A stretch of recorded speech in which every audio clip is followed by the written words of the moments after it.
Bonjour à toutes et à tous. Donc, je suis Stéphane Loisel. Je suis le responsable scientifique de la formation ERM. Et aujourd'hui, on a le plaisir d'accueillir un intervenant récent de la formation ERM, même s'il avait commencé à participer de manière active depuis plusieurs années.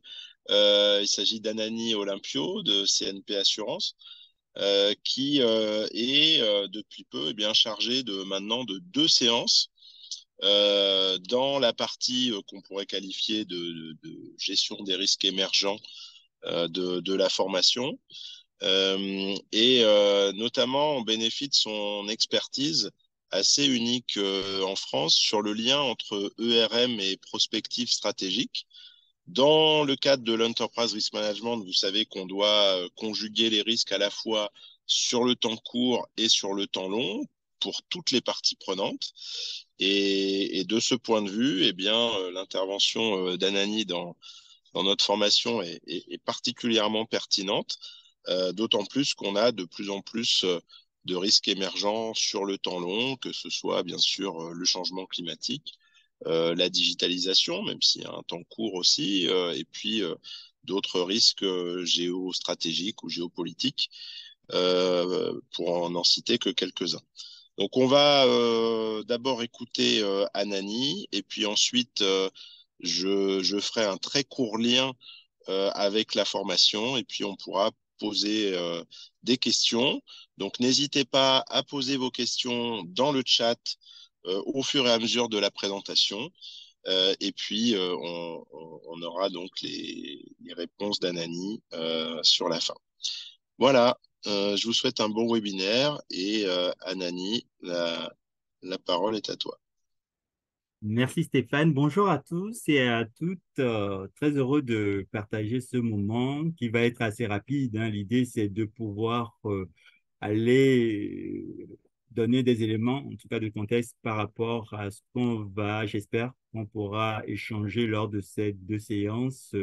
L'idée qui nous est arrivée, en fait, c'est lors de mon temps de recherche avec Stéphane, hein, qui n'a pas dit, mais où on s'est d'abord intéressé à la cliométrie. C'est une partie avec un autre thésard qui est maintenant docteur, qui est actuaire aussi, et Kogaba, sur la cliométrie. Et la cliométrie nous a ramené, pourquoi? Parce que le cliomètre, si on veut faire les choses simplement, il fait l'histoire quantitative de la vie humaine, mais ne projette pas, ne fait pas de projection. Moi, en tant qu'actuaire, en tant que gestionnaire de risque, etc., l'une des choses, dès que j'ai suffisamment donné des précisions historiques, j'ai envie de voir ce que je peux en tirer en termes de modèles et en termes de prévision d'anticipation des risques et de gestion des risques. D'autant plus qu'avec la kilométrie, on a des données très, très, très longtemps et de temps long, sur du temps long. Donc, faire des projections sur du temps long avec les incertitudes qui sont liées à ce type d'exercice, vous le savez aussi bien que moi, c'est quelque chose, un exercice un peu délicat. Donc, c'est ce qui nous a amené dans nos discussions avec Stéphane et avec Gilles Gaba à réfléchir sur quels sont les outils, les dispositifs qui peuvent venir renforcer nos analyses en tant que gestionnaire de risque. Et c'est ce qui nous a amené maintenant à la prospective. Et c'est ce dont je vais vous parler dans les minutes qui vont suivre. Et alors là, c'est bon, c'est fait. Alors, la première question, que faire quand on est dos au mur? Des fois, on se dit, il faut faire un pas en avant, mais c'est pas toujours une bonne idée. Regardez le bonhomme qui est là. Et des fois, mieux vaut faire des pas de côté, ce qu'on appellera en langage de prospectiviste, des scénarios alternatifs, mais contrastés. C'est-à-dire que, y compris même intégrer la notion de rupture totalement par rapport à ce que tout le monde pense, par rapport à ce que l'approche traditionnelle nous apporte. Et c'est ce qu'on essaie de présenter, de discuter lors de nos séances de réflexion de travail. Si on va un peu plus loin, alors, on lit aussi, je préfère dire ces choses d'emblée parce que, comme vous le verrez dans le cours, différents cours de l'ERM, c'est que, certes, nous, notre job, quand on est CERA, quand on est CRO, c'est d'aller regarder, d'avoir un watching list sur les risques, de mettre en place de la cartographie, tout un tas de dispositifs pour pouvoir suivre, surveiller, préparer, anticiper. Mais ce n'est pas que les risques, en fait, qu'on va voir et toper. L'idée des risques aussi, c'est de voir les opportunités, les terrains d'opportunités. Et bien sûr, c'est de faire de la stratégie, alimenter la stratégie, c'est de faire du business, en fait, tout simplement. Alors, il y a des questions qu'on se pose hein, quand on est, c'est rare, en tout cas, on contribue fortement.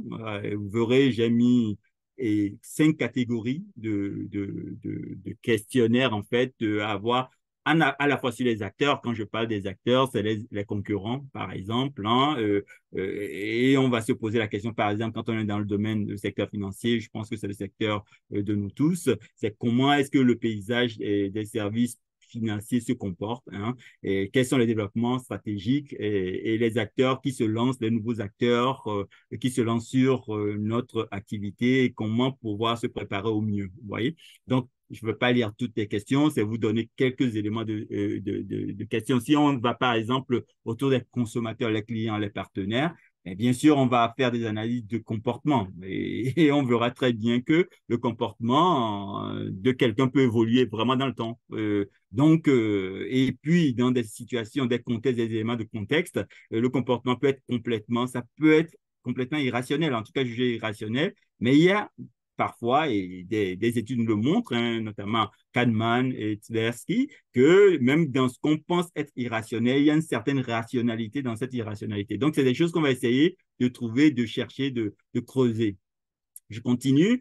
Et bien sûr, alors quand on arrive avec ces nouveaux outils, ce n'est pas toujours évident d'être accepté par ce que tout le monde essaie de penser, vous voyez, parce qu'on est toujours rattrapé par le court terme, les réalités d'aujourd'hui, il faut produire. Et pour nous, en tant que CERA, il est fondamental, malgré la pression du court terme, d'avoir une vision long terme et de donner cette vision long terme à notre entreprise. C'est fondamental. Sinon, on ne fait que, je vais dire, 30 à 40% de notre job. Parce que le 60%, c'est aussi s'assurer que l'entreprise reste résiliente, la société, en tout cas, les organisations restent résilientes sur du temps long. C'est vraiment ça le but du jeu. Voilà. Donc là, je ne vais pas non plus trop insister là-dessus. Je voudrais juste attirer à nouveau notre attention collective sur le fait que le monde est passé d'une situation où on parlait de volatilité, d'incertitude, de complexité, d'ambiguïté, à un monde qui va être amplifié par la fragilité, les exclusions, et un monde plus anxieux, on le voit bien, les différentes guerres, des mouvements, des transformations, des transitions qui s'accélèrent, un monde qui est non linéaire. Il n'y a plus vraiment cette notion de linéarité, quoique, mais on voit bien plus de non-linéarité. Et puis, un monde, il faut l'accepter, qui est devenu incompréhensible. Voilà. Donc, pour nous, c'est important d'avoir ces éléments en tête quand on aborde la notion de risque, quand on aborde la notion de gestion des risques. Et pour pouvoir rendre encore les choses plus compliquées, c'est que face à l'incertitude, à la complexité, à la multiplicité des phénomènes auxquels on fait face, il y a aussi une multiplicité d'attitudes face à l'avenir. Donc, les gens ne se comportent pas forcément de façon cohérente entre eux systématiquement. Voilà. Donc, parce qu'on est dans des périodes assez particulières, il faut l'intégrer pour pouvoir proposer des solutions adaptées et à chaque groupe qu'on appelle des groupes plutôt homogènes. En tout cas, on va essayer de constituer des groupes homogènes pour pouvoir adresser ces groupes-là de la manière la plus efficace possible. Si nous continuons, finalement, alors les outils traditionnels qu'on peut avoir, on le dit, vous le verrez aussi hein, dans les différents cours, les modules, que bien sûr, on a recours aux experts, ce qu'on appelle la vie des experts. Mais bon, vous savez que les experts n'ont pas toujours raison. Et parce qu'il y a tout un tas de raisons qui font que les experts, bien sûr, peuvent se tromper. Et nous trompons tous plus ou moins. L'idée, c'est d'avoir un dispositif qui nous permet de contrôler quand même nos décisions ou nos réflexions. Sinon, ça peut avoir un impact majeur sur l'activité. Prenez le cas, par exemple, de Thomas Watson, hein, et qui pensait à un moment donné, là on est dans les années 1950, 1900, voilà, avant 1960, et il pensait qu'il n'y aura pas plus de 5 machines d'ordinateurs qu'en fait, finalement, aujourd'hui, une personne peut avoir 2, 3 ordinateurs entre l'ordinateur personnel, l'ordinateur du boulot et je ne sais pas quoi, et puis tous les systèmes, hein, le téléphone est en soi un ordinateur qu'on peut utiliser. Vous voyez il était vraiment loin, loin de ce qui pouvait se passer. Et puis, je ne cite pas le cas du CEO de Microsoft, Steve Ballmer, qui aussi s'est trompé largement. Et d'où, pour nous, il faut vraiment, vraiment faire attention et avoir cette anticipation la plus efficace possible. Alors, une fois qu'on a dit ça, on peut se dire, mais bien sûr, on a nos modèles, on a des données, on peut faire des choses, des projections. Bien sûr, on en fait. Mais vous voyez bien que le niveau d'incertitude lié à nos projections futures sont aussi de plus en plus importants. On prend la projection démographique mondiale et qu'est-ce que vous voulez que je fasse avec ça? Vous allez dire, bon, ben, que vous pouvez faire des scénarios, c'est ce qu'on fait, bien sûr, on fait des calculs, et puis on peut se faire plus ou moins très peur. Et de l'autre côté, et pas plus tard que en 2021, une révision de la projection démographique par l'INSEE, en fait, hein, les premières projections, en tout cas les dernières projections qui ont eu lieu en 2016, ne marchaient plus trop bien, liées au phénomène de l'accélération du vieillissement de la population. Vous voyez bien que tout ceci a des impacts sur nos portefeuilles. Prenez un portefeuille de rentier, ça peut avoir des impacts positifs parce que les gens vont partir plus tôt, mais sur des portefeuilles plutôt exposés à mortalité, vous voyez qu'il va falloir payer plus tôt un certain nombre de montants et qui a un coût pour l'assureur. Donc, je vais continuer pour vous dire quels sont les outils. Hein. Là, c'est les outils qu'on va aller voir pour nous. Donc, si on tient compte de tout ce que je vous ai raconté, c'est que organiser une surveillance pour tenter de comprendre la réalité qui se joue est fondamental. Et la surveillance, pour l'organiser, ce qu'on appelle hein, les veilles tactiques, les veilles stratégiques, c'est d'abord avoir en tête des orientations claires, des sujets de veille à poser. Ça, c'est une discussion qu'on a au sein du comité des risques avec les parties prenantes, notamment parce que l'approche prospective sur laquelle on discutera est une approche qui va être comment je fédère différentes pensées, comment je fédère différentes personnes, différents responsables, y compris ceux qui sont, et finalement, ils ont les mains dans le cambouis, les opérationnels, pour avoir le plus d'informations possible. Et c'est ce qu'on appelle l'approche systémique. Donc, je vais regarder le système, mais je regarde aussi ceux qui sont dans le système, les parties prenantes, pour bien comprendre la réalité qui se joue. Donc, d'abord, pour cela, donc, je vous ai dit, il faut une orientation, des orientations, en tout cas, très claires de ce qu'on veut chercher, en tout cas, ce qui nous pose problème. Il faut savoir que ça, des fois, on peut partir sur une première idée et puis après se rendre compte que l'idée n'est pas complète, on la complète, hein, c'est pas quelque chose de complètement figé, mais qui va être alimenté par les informations quand on va les collecter. Ensuite, on va collecter les informations de façon multisource. Et ensuite, on va faire des analyses croisées et des traitements approfondis, et ce que j'appelle les traitements à 360, pour essayer de regarder le plus large possible et le plus long possible. Et puis, on produit des recommandations dans des contenus. Et l'idée, c'est d'aller plus loin en se disant, ben, est-ce que je peux faire des scénarios? Et si je peux, et face à ces scénarios, so what? Qu'est-ce que je fais? En fait. Pourquoi? Parce que si j'anticipe, et vous verrez aussi, et nous voyons bien en gestion de risque, si nous anticipons suffisamment tôt, ce qui va se passer, c'est qu'on va préparer les gens. Et il faut vraiment préparer une bonne préparation. C'est une façon de faire de la prévention de très bon niveau et qui permet aussi, en cas de situation, en cas de crise, de savoir ce que chacun devra faire. Après, on s'adapte aux nouvelles réalités, mais c'est mieux vaut être préparé que de ne pas être préparé. Si on continue, alors comment je vais trouver les informations? Bien sûr, dans les informations, 50 à 60% en source ouverte aujourd'hui avec Google, vous pouvez trouver beaucoup de choses hein, sur Internet. Mais attention, méfiez-vous, vous le savez, il faut vérifier, valider ces informations. Entre 20 et 30%, c'est des sources plutôt semi-ouvertes, des réseaux. Des fois, c'est des discussions pairs qui permettent aussi d'avoir l'information que vous ne verrez pas forcément traîner sur le Internet. C'est aussi des sources universitaires, des fois, où on va regarder des journaux spécialisés où il faut s'abonner. Et puis, entre 10 et 20% à peu près, c'est des sources fermées qui nécessitent des techniques très sophistiquées et des informations confidentielles et qui vous appartiennent, vous, dans vos propres entreprises. Ceci nous amène donc à un autre point qui se dit finalement la collecte de l'information, le traitement de l'information, l'accès à l'information et la qualification de toutes ces informations. C'est vraiment un travail de fourmi. Il faut l'avoir en tête. Et souvent on dit en actuariat hein, que 80% du temps de l'actuaire, quand on fait de la modélisation, c'est pour pouvoir qualifier les données, les récolter et les qualifier. Okay? On le voit aussi en termes d'information. Et donc, pour pouvoir que l'activité soit efficace pour l'entreprise, il faut que cette activité de collecte et de traitement d'informations pour produire du contenu soit opérationnel, tactique et stratégique. D'où le lien très fort avec la stratégie de l'entreprise. Qu'est-ce que je vais regarder dans les informations? Je vais regarder les mégatrends, hein, les tendances lourdes. Je vais regarder les risques majeurs, notamment, je vais regarder les grandes transitions. Je vais regarder et éventuellement les innovations en combinant tous ces éléments, toutes ces informations, les innovations à long terme, c'est aussi les préparations que je dois mettre en place, les dispositifs, et c'est aussi tester un peu la capacité, non pas simplement par les stress tests, mais vraiment pas de vrais scénarios de prospective. Je vous ai mis quelques graphiques aussi pour vous dire que l'approche, bien sûr, elle est vraiment globale. On regarde du quanti, du quali, des enquêtes, des sondages et aussi des études spécifiques.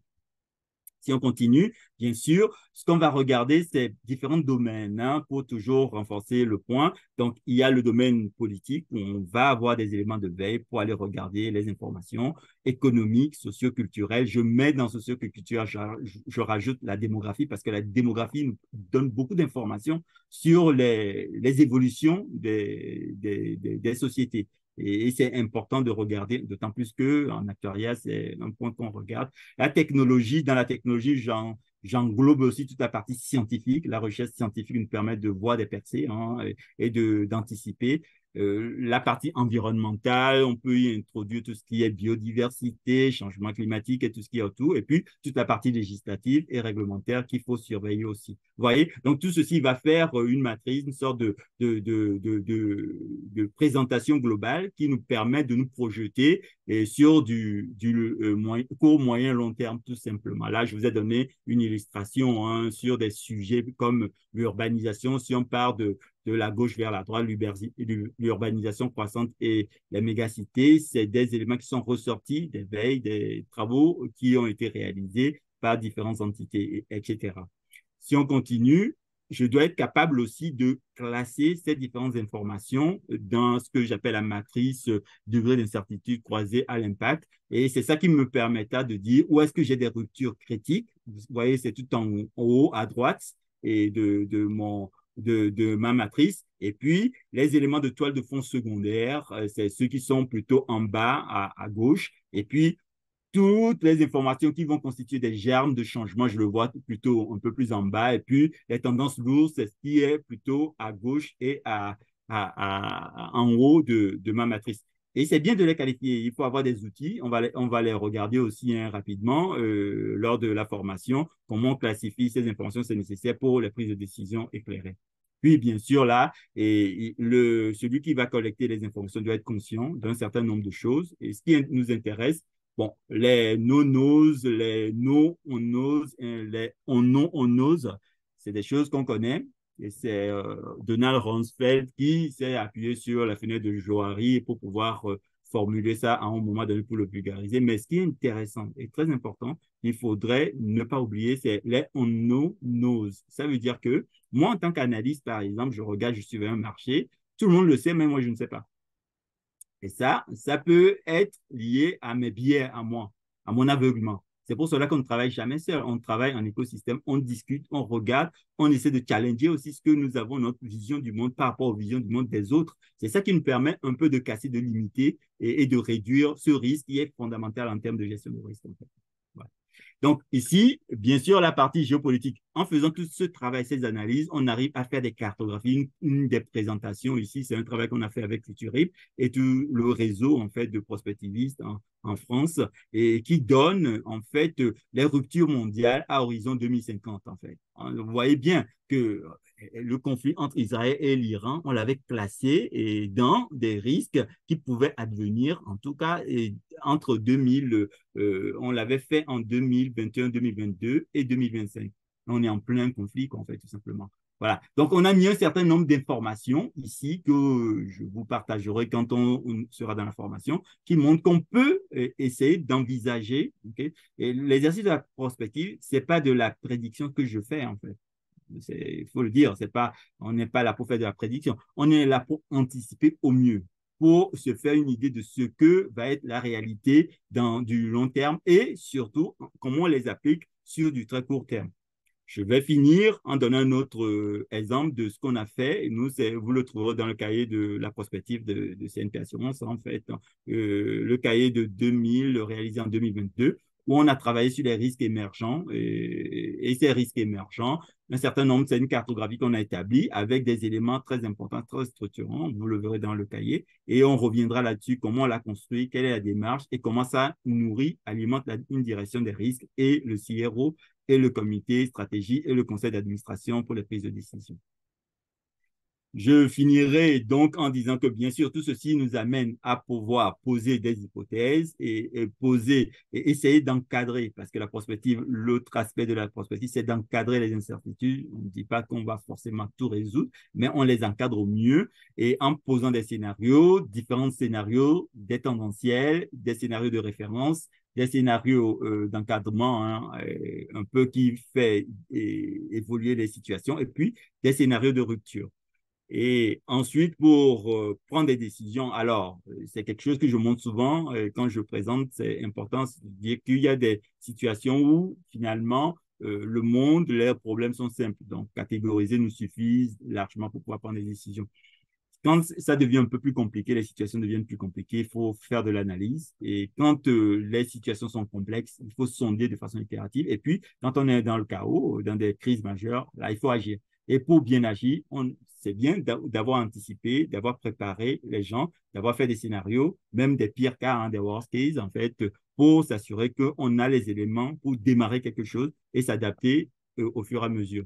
Qu'allez-vous trouver dans ce module? C'est effectivement la combinatoire entre la prospective, l'actuariat et le RM pour aider le CERA, le CRO à pouvoir donner le meilleur, en tout cas en termes de production de contenu et de conseils, de préparation de l'entreprise face aux risques, et, y compris les risques émergents, de permettre à l'entreprise d'éviter les menaces et surtout d'aider l'entreprise à trouver des opportunités pour son développement.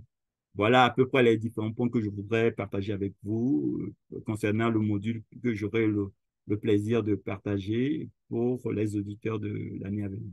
Merci à vous.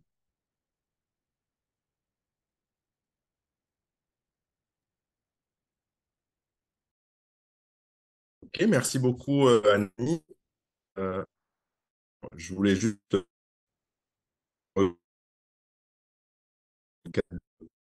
de la formation ERM. Donc, comme j'ai dit tout à l'heure, les éléments présentés par Anani sont liés à quelques nouvelles séances qu'on a mis en place dernièrement. De même qu'on a maintenant des séances sur les risques climatiques, les risques cyber, les risques liés à la digitalisation. Et donc, plus généralement, la formation, elle compte à peu près 160 heures de cours en face à face, avec deux temps forts qui sont des séminaires professionnels, l'un au printemps, l'un en septembre, qui permettent aussi d'échanger avec un public un petit peu différent, un peu plus large, sur des sujets risques sur lesquels on veut mettre l'accent.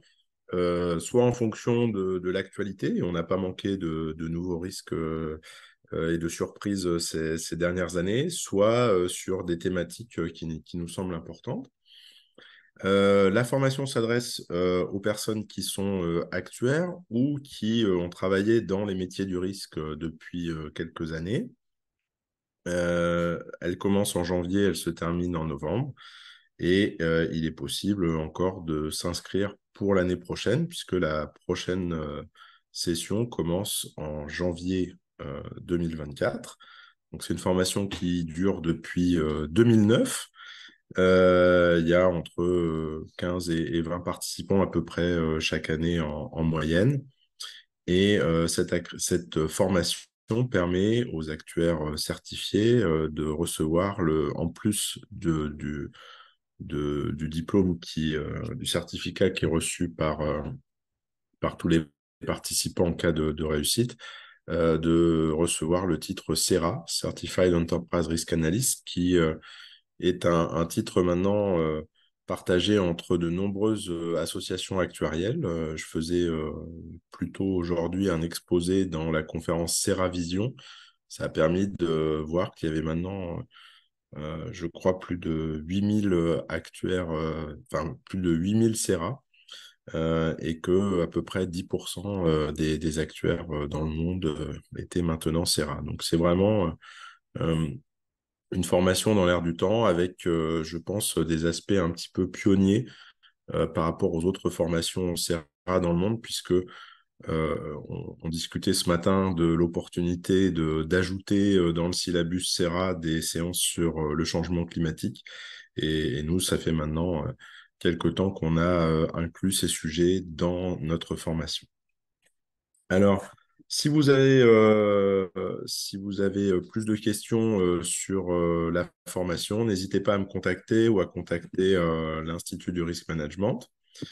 Et puis, on va maintenant pouvoir passer aux questions. Euh, donc, question d'Olivier, est-il possible de recevoir la présentation? La réponse est oui, avec l'accord d'Annie, on enverra un lien pour que toutes les participantes et tous les participants puissent avoir accès au support.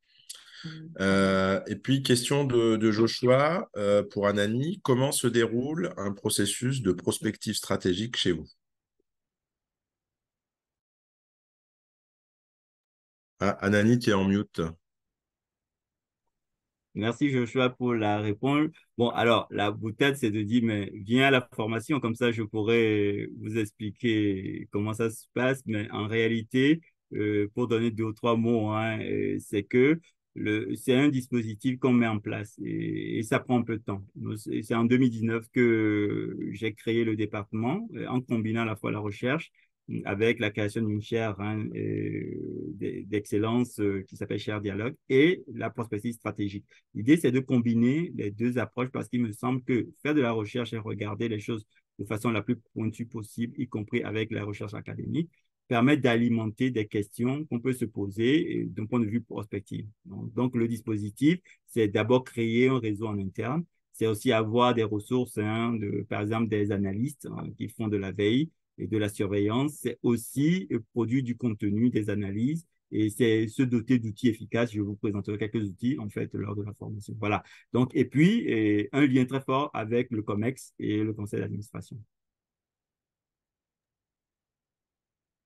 Ok, merci Anani. Donc, autre question de Joshua, quelles ont été les prises de conscience les plus importantes, les moments aha constatés pendant les interventions de prospective stratégique que vous avez développées? Alors, merci à nouveau, Joshua, pour la deuxième question. Je vais illustrer ma réponse par deux sujets. Alors, le premier cahier de la prospective, quand on l'a fini, non, le second, on avait anticipé dès le mois de à peu près avril, mai, qu'il y aurait une intensification des méga-feux en Europe et en France. Et l'été nous a malheureusement donné raison. Il y a eu 3 fois plus de superficie de forêts brûlées en Europe que ce qui s'est passé les 3, 5 dernières années. Là, on est déjà en 2022. Cette année, ce qu'on avait anticipé, c'est les canicules, en fait, avec des scénarios qu'on a proposés autour des canicules sur 3 semaines avec des températures entre 35 et 40 degrés. Et on a vu que ce qui s'est passé finalement cet été, c'était pareil. Oui, donc ça veut dire simplement, et je vous ai donné un autre exemple, hein, et par rapport à la guerre en Israël et la tension entre l'Iran et Israël, c'est quelque chose qu'on a vu aussi dans le réseau plus large des prospectivistes. Donc, qu'est-ce que ça fait? Oui, bien sûr, j'ai pas forcément envie d'avoir raison, puisque certaines situations sont compliquées, mais c'est notre rôle de pouvoir envoyer et partager ces informations structurantes et avec les membres du COMEX. Merci Anani. Alors, je lis juste un commentaire d'Ali Goumar, notre ancien élève, qui dit bonjour à tous, merci beaucoup pour ce partage, c'est une excellente formation, je recommande vivement. Merci, merci Ali. Question de Clément qui est plutôt pour moi, donc je vais me permettre de répondre à Nani. Bonjour, quelqu'un qui ferait cette formation ERM puis le CEA à une autre période obtiendrait-il le CERA? La réponse est oui. Donc, pour être CERA, il faut être actuaire certifié et avoir réussi la formation. Mais on a régulièrement en fait des participants et des participantes qui font d'abord la formation et terminent leur mémoire d'actuaire ou leur formation d'actuariat dans un second temps. C'est lié au fait que les métiers de gestion des risques évoluent et donc on a de plus en plus de personnes qui ont des compétences variées de gestion des risques et qui aussi, parfois, en faisant la formation, se rendent compte qu'elles aimeraient compléter sur certains aspects avec la formation d'actuariat. Donc, ça peut être dans un sens ou dans l'autre, même si, voilà, 80%, 90% des participants ont fait l'actuariat avant. Donc, la réponse est oui. On peut obtenir le CERA dans un deuxième temps, c'est automatique. Ensuite, question d'Augustin que je salue. À quel niveau intervient le risk management dans le processus d'élaboration du plan stratégique d'une compagnie d'assurance? C'est la question à moi ou à Stéphane? Bah, je pense que je vais te la laisser, même si je peux commencer en disant que dans la définition de l'ERM, en fait, on a tout un processus d'identification des risques, de mesure de risque, de stratégie d'atténuation, un phénomène de bouclage, la phase de documentation, de reporting, de surveillance. Mais tout en haut, au début, avant de réfléchir au risque, effectivement, il faut partir des objectifs stratégiques, puisque le risque dans les normes ISO 31000 est défini comme l'effet de l'incertitude sur les objectifs stratégiques. Donc, voilà, je dirais que d'un point de vue purement définition, l'ERM est intimement lié à la stratégie. Et peut-être que, Anani, tu peux compléter sur la partie comment est-ce que l'ERM va amener à la compagnie d'assurance, par exemple, à modifier l'élaboration de son plan stratégique, puisque je pense que c'était plus le sens de la question d'Augustin. Oui, Augustin, merci pour la question. En continuant ce que Stéphane nous a déjà dit, c'est que le RM finalement englobe, hein, c'est vraiment une démarche holistique qui englobe les différentes activités, on va dire, de stratégie, y compris stratégie de l'entreprise. Quand vous prenez par exemple le cube SCOSO, qui vous sera présenté aussi lors de la formation, vous voyez bien qu'on saucissonne l'entreprise et à chaque niveau, en tout cas des activités de l'entreprise, le RM vient éclairer, apporter de l'éclairage.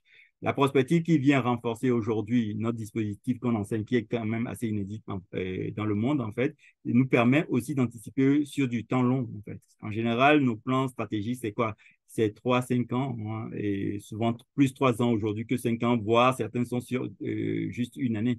Donc, mais je ne peux pas construire un plan stratégique robuste si je n'ai pas une vision de là où je vais, ou je n'ai pas une bonne vision du monde, en fait. Pourquoi? Parce que les grandes incertitudes, même sur du moyen terme, font que je suis obligé de, si je veux continuer de faire du business, hein, d'intégrer cette dimension. Merci Anani. Question de Guillaume Lacour, ancien élève aussi de la formation. Bonjour Stéphane et Anani, comment on fait pour bénéficier de l'update de la part d'Anani quand on est déjà diplômé et qu'on ne veut pas refaire la formation une deuxième fois? Alors, je vais me permettre de répondre aussi. Donc, on a mis en place cette année une modularisation de la formation pour permettre justement aux diplômés de la formation ERM, entre autres, eh bien, de suivre quelques updates, puisque c'est une formation vivante qui en fait, a évolué, je dirais, doucement au cours des premières années au fur et à mesure que entre 2009 et 2018, le processus solvabilité 2 s'est précisé. Et maintenant, cette maturation, elle n'est pas complètement terminée, mais l'essentiel est peut-être derrière nous, même s'il peut y avoir des révisions ou d'autres projets comme International Capital Standards. Mais on a, je pense, beaucoup amélioré la formation sur cette partie des nouveaux risques, des risques émergents et sur cette vision temps long. Et donc, il est tout à fait possible, Guillaume, de suivre quelques morceaux de la formation qui n'existaient pas quand tu l'as suivi. Et donc, pour ça, il ne faut pas hésiter à contacter Marie-Alexandrine, Stéphanie et les collègues de l'IRM. Mais c'est prévu, c'est bien le sens de cette évolution. Et Stéphane, pour compléter ce que tu as dit, il y a aussi le club ERM, hein, où une fois par an, on fait donc une conférence, un séminaire pour les CERA. Et c'est aussi l'occasion où on fait passer un certain nombre de messages importants et de nouveautés, quoi. Donc, tu peux aussi contribuer, Guillaume, à ce club activement et tu auras vraiment pas mal de ressources. Ouais, tout à fait. Alors, on a une dernière question de Joshua. Alors, je dis dernière question, mais le temps qu'on réponde à cette question, n'hésitez pas si vous avez une toute dernière question. En tout cas, je suis ravi que la séance ait donné lieu à des échanges intéressants. Alors, dernière question de Joshua qui termine par et merci beaucoup pour ce webinaire très intéressant. Pas besoin de répondre à toutes mes questions, mais je continue à les balancer pour alimenter davantage la conversation. Mais non, non, c'est très bien de poser toutes ces questions. Donc, dernière question pour l'instant de Joshua. Quelle collaboration peut-on envisager entre le secteur privé, le secteur public et les organisations internationales telles que l'OCDE dans la prospective stratégique portant sur le risque?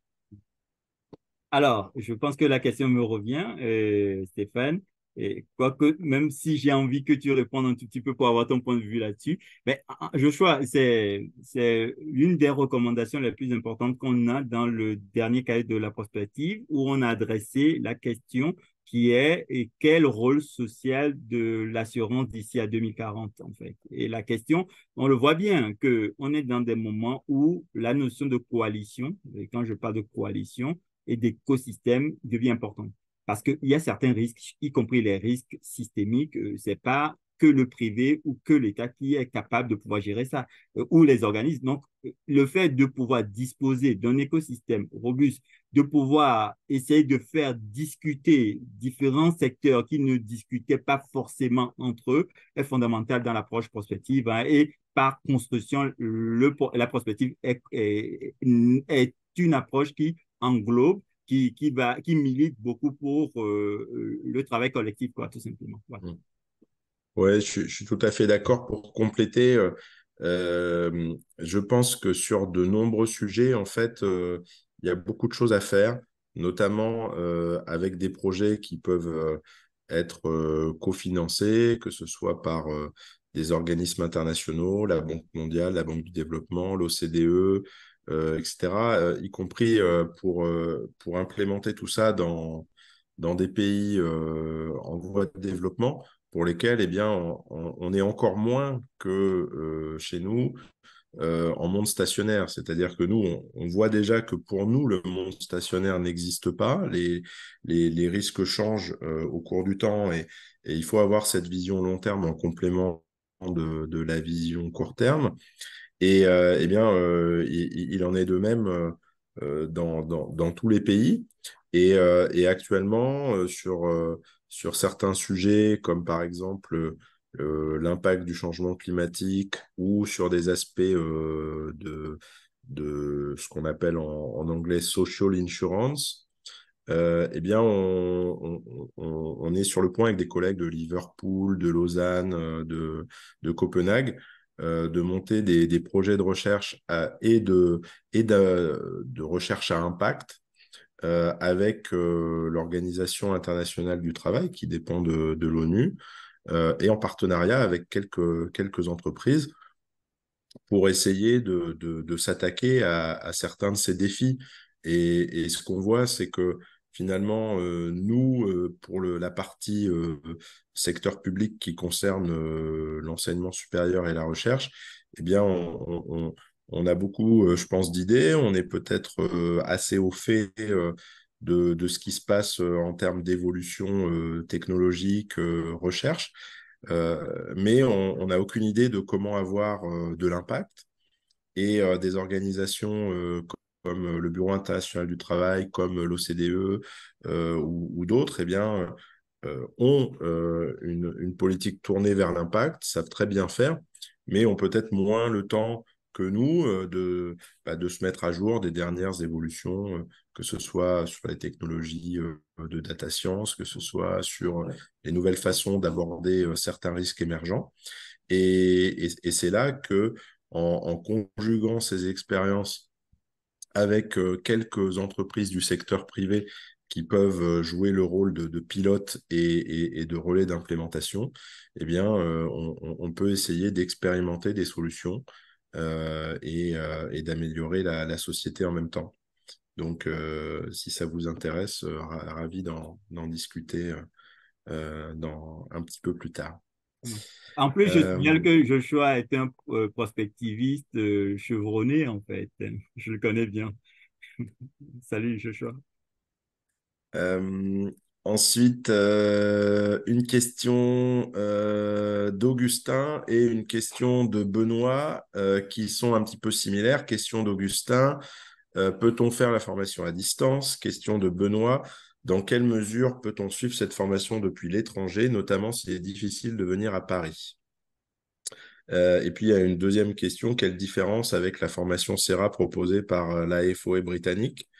Alors, sur la question de la possibilité de suivre cette formation depuis l'étranger, la réponse est oui. Nous avons cette année un participant qui suit la formation depuis Singapour. Nous avons eu par le passé et des participants qui suivent la formation depuis le Maroc. Et puis, on a eu à certains moments des personnes qui étaient empêchés, qui le savaient depuis le début et qui voulaient suivre une partie de la formation à distance. Donc maintenant, c'est chose faite. Toutes nos formations sont hybrides. Bien sûr, il est préférable de venir en présentiel. Donc pour les personnes qui travaillent en France métropolitaine, il est tout à fait préférable de venir en présentiel. Mais il est maintenant possible de suivre la formation 100% à l'étranger, sauf pour les examens, où il faut venir en présentiel en novembre. Et je recommande, si c'est possible, de venir peut-être une fois ou deux en présentiel si on est dans une région du monde qui n'est pas trop éloignée. Mais c'est tout à fait possible de faire toute la formation à distance. Alors, quelle différence avec la formation SERA proposée par l'AFOE britannique? Alors là, je suis pas 100% pointu sur la formation SERA proposée par l'AFOE britannique, mais ce que je peux dire, c'est qu'on a des approches, je pense, du SERA un petit peu différentes, puisque moi, j'ai eu l'occasion de faire partie du review panel qui avait audité l'ancêtre de l'AFOE et puis d'autres formations anglo-saxonnes et allemandes. Et en fait, euh, ce qu'il faut comprendre, c'est que nous, notre formation, elle est principalement destinée à des personnes qui sont déjà actuaires ou à des personnes qui ont un socle de compétences euh, qui, euh, qui est équivalent. Et on ne va pas donner le titre SERA à des personnes qui ne sont pas actuaires. Donc, du coup, on n'a pas à se soucier de vérifier dans les examens la partie quantitative qui relèvent, de mon point de vue, de mathématiques actuarielles ou de mathématiques financières, notamment sur les modèles financiers de gestion de risque de crédit ou les choses comme ça. Et on peut se concentrer vraiment sur le sujet de l'ERM en conjuguant les aspects qualitatifs et quantitatifs, mais sans passer du temps à faire, je dirais, du bachotage de maths financières pour faire du bachotage de maths financières. Donc, on ne va pas cacher les difficultés mathématiques sur certains aspects, mais on ne va pas consacrer trop d'énergie à préparer les élèves à répondre à des questions de maths où il va falloir calculer des intégrales complexes ou des choses comme ça. Le but de la formation, c'est vraiment d'être un expert en gestion des risques, en assurance finance, sans se perdre dans des questions, je dirais, purement, entre guillemets, théoriques, ou en tout cas avec un niveau théorique trop complexe par rapport à l'objectif. Donc, je dirais que c'est la première différence. Deuxième différence, je pense qu'il y a beaucoup plus de cas pratiques chez nous, et notamment avec les études de cas qu'on retrouve dans les séances de Pierre Aurélie et puis qu'on retrouve dans de multiples autres séances, ainsi que dans le mémoire, puisque on est la seule formation, à ma connaissance, dans le monde pour laquelle il y a un examen écrit et un examen oral avec une étude de cas qui est réalisée dans le cadre d'un mémoire, petit mémoire, hein, qui fait 12 pages pour une personne et 20 pages si on est en binôme, mais qui permet en fait de concrétiser un petit peu les concepts et les outils de gestion de risque qu'on a pu voir dans la formation. Et, et c'est aussi intéressant pour l'ensemble des participantes et des participants, puisque on va, euh, à, à travers ce biais, eh bien, assister et échanger sur les études de cas des autres personnes. Et donc, ça permet vraiment d'avoir, je dirais, un point de vue très concret de ce que peut être l'ERM et l'implémentation de l'ERM dans le monde professionnel. Voilà. Je crois qu'on atteint la fin de de ce webinaire. Donc, je voudrais vous remercier chaleureusement Anani. Et puis, comme on l'a dit, donc, si vous êtes intéressé, la date limite de candidature, c'est le mardi 14 novembre pour la prochaine promotion.